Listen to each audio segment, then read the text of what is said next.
The engine in the large two-seater truck hummed as it flew down the highway. The tall man behind the wheel glanced at the petite redhead, cowering in the passenger seat. She rocked back and forth in obvious pain. "Doc, could you stop for a bottle of water? I need to take 2 more Midol tablets.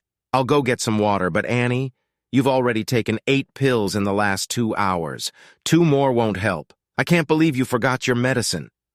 The woman exploded in anger. "I did not forget these damn pills. I put them in my suitcase just before I closed it. Damn it, straight to hell." She suddenly stopped. "I'm sorry, it's not your fault. You know I'm not angry with you, right?" He patted her hand. "I know. Yell at me if it helps. We'll be home in about 40 minutes. Just hang in there." She tried to smile. "Sing for me, Doc. You know it calms me down." So the man she called Doc sang for her in a soft baritone. He sang love ballads, murder ballads, songs of cowboys, miners, fallen women, lovers, and outlaws until he turned into her driveway. His real name was Will Jones, not Doc Holliday. Her real name was Sherry Wilson, not Annie Oakley. She was married, but not to the man she called Doc. They were members of the Rough River Rangers, a Western reenactors club.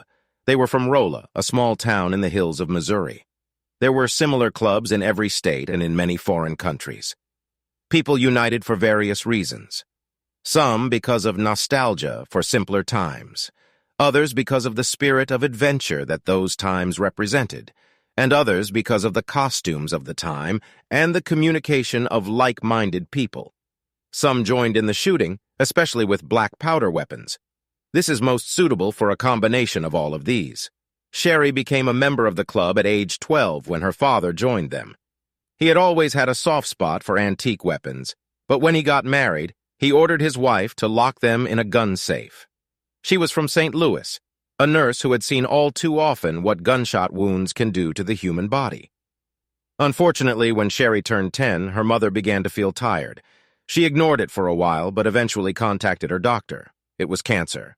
She lasted another year. Her father owned an insurance company with a network of offices throughout the state. Money was not his goal, but he threw himself into expanding his business. Sherry was given a babysitter and time to be alone. After 6 months, her father realized his mistake and began to repair the relationship. In fact, he never ignored her.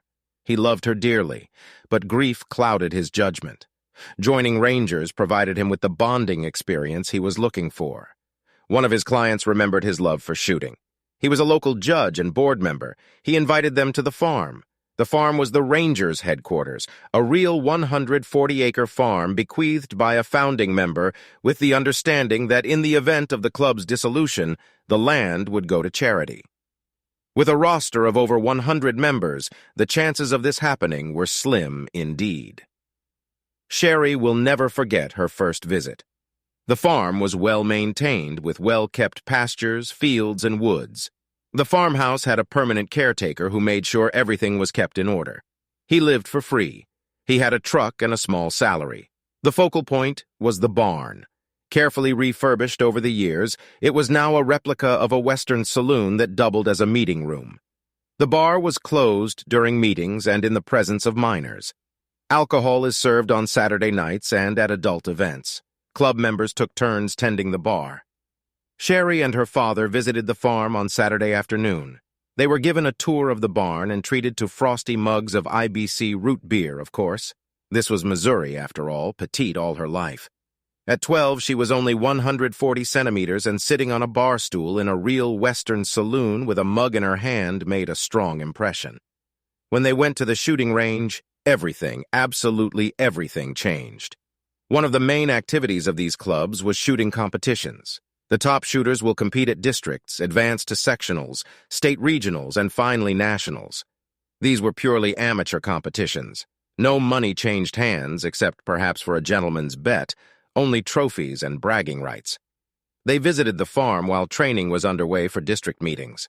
Even with the obligatory earplugs, Sherry was impressed by how loud it was.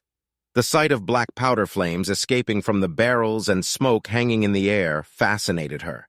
She stayed close to her father and the judge as they stopped occasionally to chat with the shooters. From time to time, one of the shooters would offer her father to shoot one of the weapons. He always readily agreed. They were discussing the merits of a particular rifle, a reproduction .50 caliber Hawk-In, when Sherry quietly stepped aside. After passing 2 stations, she saw him lying on a stand.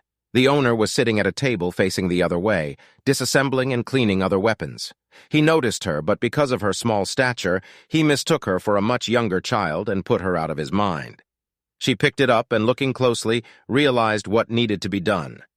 It was too heavy for her to hold with confidence in her small hands, so she placed the stock on a stand for better support and carefully aligned the barrel. The shooting stopped. Otherwise, the owner would never have heard the triple click of the cocked hammer. He turned around and was horrified to see a girl about 8 years old holding his coat walker. Her face was only inches from his as she tried to take aim. 3 things happened almost instantly. He shouted, "No!" She pulled the trigger. Walker's 3-kilogram .44 caliber pistol jumped back. Her small arms weren't strong enough to hold him. He flew back, hitting her between the eyes. She fell down, stunned. She remembered the next few minutes bit by bit. Lots of shouting, mostly at her. A man talking to her, shining light into her eyes. And everywhere she looked, adults looked with angry eyes. They put her in a golf cart and took her back to the barn. As soon as she applied the ice pack to her rapidly swelling bruise, the lectures began. The judge came out first. "Young lady, you have just committed the most serious rule violation possible on the range. You fired a weapon without permission into an area that had not been cleared. Thank God the goal setting was over. This is a weapon, my child. People could have died because of your carelessness. Besides, you suffered because of your carelessness. We were just lucky that one of our shooters today was an emergency physician." When the judge ran up, the owner of the cult flinched. Besides all this, touching another person's weapon without permission is a serious violation of etiquette. This is an act of complete disrespect that we do not take lightly. Her father intervened, apologizing and withdrawing his application for membership. Sherry cried bitterly and begged for forgiveness.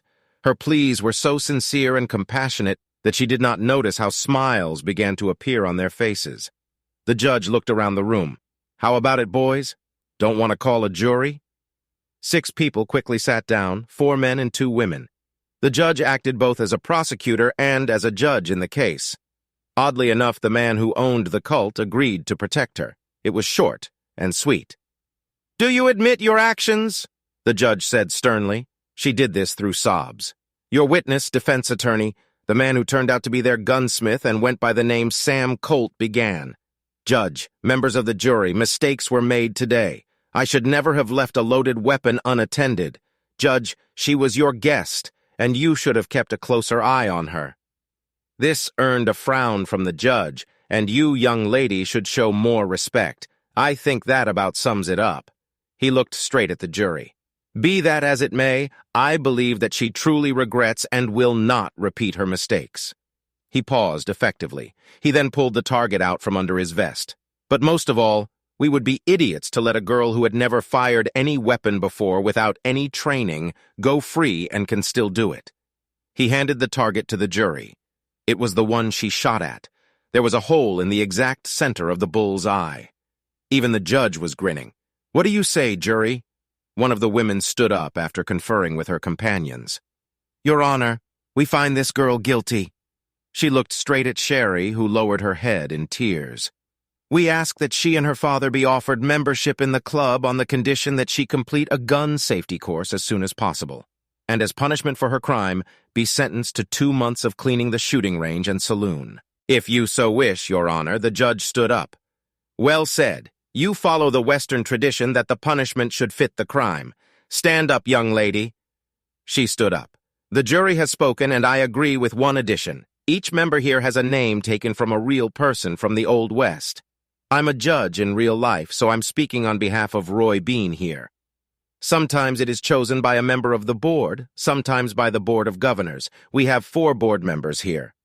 With the approval of everyone here, I propose to immediately name you Annie Oakley, after the petite woman who was probably one of the best marksmen of either sex.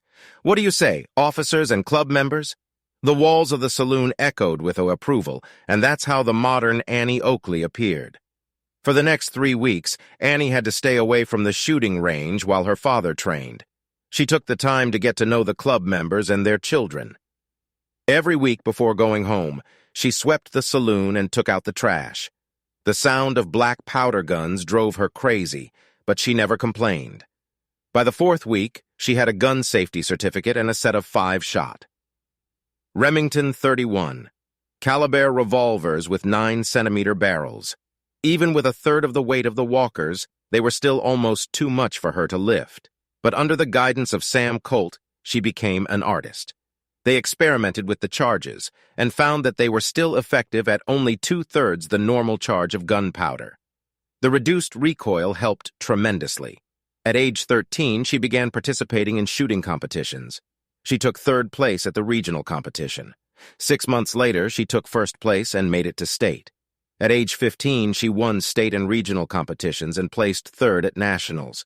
At 17, she won it all.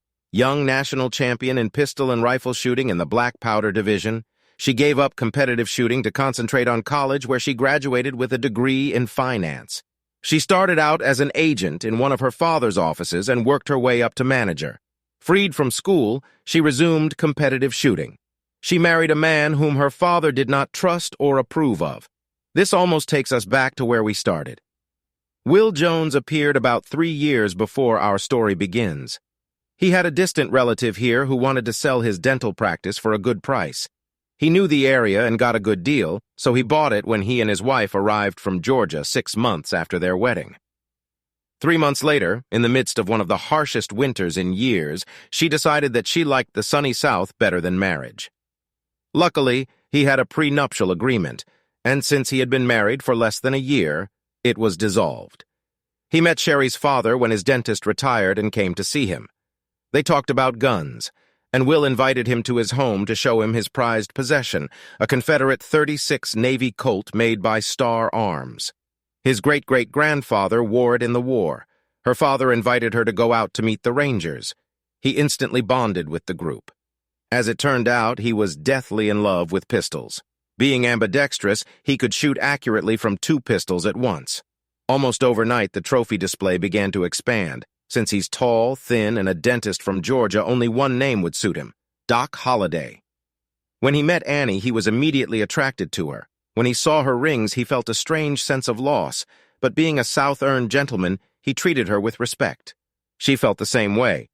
But even if her marriage was a little rocky at times, she still kept her vows. Being the 2 best marksmen in the group, they were constantly together, and after the initial awkwardness, they developed a close friendship. When the Rangers traveled to competition, they traveled in style. The wealthier members took extreme pride in their trophies, going so far as to sponsor some of the top marksmen financially. One of the members was a truck driver and would deliver a custom stagecoach and 3 buggies to the state level and above whenever possible. Other members of the group transported horses in 2-seater trucks like the one Doc owned.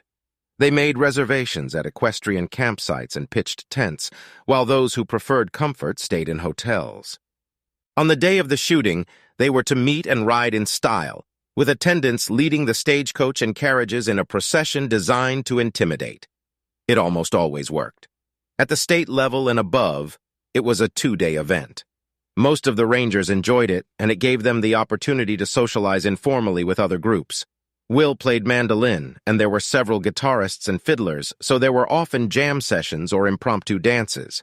Annie stayed close to Doc during meetings for safety reasons. The tent he and his father shared was almost always next to his tent. The particular meeting they were returning from was canceled due to rain. It was supposed to be just rain on Friday morning, but by midday it started to really rain. It continued throughout the night and was still going strong by Saturday morning. Black powder doesn't handle rain well. The host club canceled it and postponed it for 2 weeks. Everyone packed their things and left. This was a blessing for Annie. During her freshman year of college, she developed an acute attack of premenstrual syndrome. She tried to fight it, but it got so bad that she was almost expelled. Finally, the doctor found the right medication to balance her hormonal levels and mental state. Before taking the medication, the cramps were excruciating, and in her own words, she turned into a screaming bitch who hated everyone, including herself. She took her pills religiously and couldn't understand why they were missing from her suitcase. She also wouldn't be able to compete, she said. Because she'd be shaking so much, she wouldn't be able to hit anything, which was a good thing, because having a loaded gun in her hands right now wasn't a good thing. Idea. Her father was on the National Board of Directors, and since no one could compete, they decided to hold an impromptu planning meeting.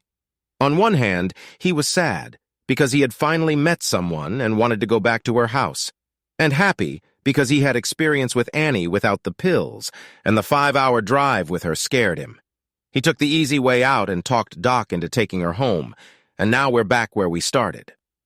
38 minutes later, Doc backed into her driveway so they could unload her gear. Her house was old and partly built into the side of a hill. It was in excellent condition, and she kept it clean, which was important given her husband's habits. The garage was also a basement. She got out of the car and slung the gun belt over her shoulder. "Give me a minute, Doc." The garage door opener is on the visor of my car at my dad's house. I'll go through the side door and open it from the inside. Then I'll see where I left my pills. She was shaking almost uncontrollably. He was afraid that she might faint. "I'll take a walk with you. Maybe you dropped your pills on the garage floor." She fiddled with her keys. He took them, used the one she pointed to, and led her inside. What the hell? Why is this girl's car in my garage? In its place was a painted Volkswagen convertible parked. Only one person in the city drives such a car. Lisa Gold, one of her agents. Before he could react, she was already outside the door and heading towards the master bedroom. He caught her at the open bedroom door. Luckily, she froze for a minute. He approached her just as she pulled out one of her pistols and pointed it at the bed. He didn't have time to pry the gun out of her hand, so he tried to put it down. His hand touched the hammer just as she pulled the trigger, and his thumb came between the firing pin and the primer. The firing pin cut his skin, but did not allow him to fire. Using his momentum and size, he lifted her and covered her mouth with his hand. She kicked his shins with her boots and tried to bite his hand, but he dragged her back into the basement. The couple on the bed didn't even notice them. Lisa was wearing Annie's favorite sets and hat and her ostrich skin boots and nothing else. Jimmy stood behind her and held her while she screamed, "Ride me, cowboy." "Yes, huh?" He let her struggle for a while. "Annie, calm down. I'm not going to lose you by letting you kill them. It's not worth it." His words were barely perceptible, but she finally stopped. He removed his hand from her mouth and sat her down on the workbench where she kept her shooting supplies. He took her pistols and took out the cartridges. She sat and trembled. He touched her gently. "Come on, I'll take you home with me." She blinked several times and began to shake her head. "Not yet. I'm going to let these two idiots know that I know." He saw the rage boiling inside her. She looked around wildly, saw her pistols with missing cartridges, stopped and smiled, reaching for the cabinet behind his desk. She pulled out the extra cylinder and began installing it. "Annie, I won't let you shoot them." She poured and packed gunpowder into cartridges, adding some rock salt that she had in the corner to clear the snow from the sidewalks. "I'm not going to shoot at them. I'm not going to put bullets in, but I'm going to scare the crap out of them." She loaded 4 cartridges and installed the caps. "Come on. Be quiet." They quietly crept up the stairs. The lovers finished having sex and they could be heard talking. "Darling, aren't you afraid that we might get caught? It won't be a big deal for me because I'm single. If you despise that little bitch, why do you stay with her? You keep telling me I'm better and I do things she won't do. I never say no and always come when you call. We've been having sex for almost a year and she still doesn't know anything. Thanks to this stupid gun club and her belief that she's the reincarnation of fucking Annie Oakley, we've got a lot of time. Anyone who could inform us is with her now." He paused to grin with satisfaction. "I bet she won't win this time. She pissed me off before she left with a list of urgent things to do, so I stole her fucking pills from her bag. Right now, she's probably shaking like a leaf and tearing off some poor guy's new ass with one hand and tearing his head off with the other. And as much as I love this and this and this, they heard quiet signs. She has something you don't have, pocket full of money. Oh, she doesn't have it yet, but her old man won't last forever, and when he's gone, she'll get the inheritance. We don't have a prenuptial agreement, so I automatically get half. Half is worth millions. I'll leave her ass. Split 50. 50, and you and I will go somewhere warm. Sounds like a good plan." Annie heard all she could bear. She burst through the door screaming "assholes" and fired. Black powder makes a loud sound, especially in a confined space. Couple that with smoke, flames, the sound of unburned gunpowder and rock salt hitting the wall, and anyone would be scared. Lisa and Jimmy cried and begged while Annie used all 7 dirty words that George Carlin talked about in the most interesting ways. Finally, she stopped and cocked the gun. "Shut the fuck up. Get both of your pathetic asses out of your bed and go down to the garage, right, damn it, and don't try to run or I'll shot you your pathetic manship." Annie led them to the basement. She refused to let them get dressed. She seemed distant. "Open the garage door." They started complaining. It was cold. It was raining. It was still light. It was a mistake. They both regretted. She walked up to Jimmy and put the gun to his groin. "If you don't open this door by the time I count to 3, I'm going to pull the trigger. There's no bullet in it. All it contains is a double dose of powder and about an ounce of rock salt. It probably won't kill you unless you bleed to death. But if you have any left at all, it will be useless. 1, Devi." Oh, the garage door swung open. She smiled. "Now I'm going to give you a chance. I'll count to 5. When I count to 5, I'll shoot you in the ass. If you run fast enough, the rain will just cover you in dust. If you hesitate or slip, the rock salt will dissolve in your ass within a week. Oh, and by the way, I'm filing for divorce. Now let's just see how well I hit the target without these stupid pills." He started apologizing that it was a mistake and he still loved her. She smiled. 1. Pure terror gave him speed. He flew along the sidewalk while she counted. 2, 3, 4. Bang! His scream was unreal. It hit him right in the ass. Doc thought she might have underestimated the power of a double charge of gunpowder. She looked back and smiled at Lisa. "Why don't you run away, bitch?" 1, 2, subscribe to our channel so that your second chaff doesn't cheat on you, and go ahead and listen to the next story, because this story is nothing compared to the next one. If you're under 18, don't even think about listening to the next one. Listening to the next one.